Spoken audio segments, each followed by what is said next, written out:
সিলেটবাসী ধন্য হইল আউলিয়ার পরশ পায়া। এই বাংলাতে শুয়ে আছেন ৩৬০ জন আউলিয়া। সিলেটবাসী ধন্য হইল আউলিয়ার পরশ পায়া।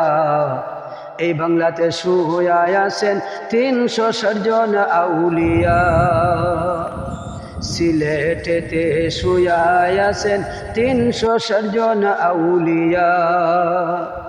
শাহজালাল আল্লাহর ওলি, আউলিয়ার সরদার তিনি। সঙ্গে ছিলেন গরম বাগনা শাহপরানো আউলিয়া। সিলেটবাসী ধন্য হইল আউলিয়ার পরশ পায়া। এই বাংলাতে শুয়ে আছেন ৩৬০ জন আউলিয়া।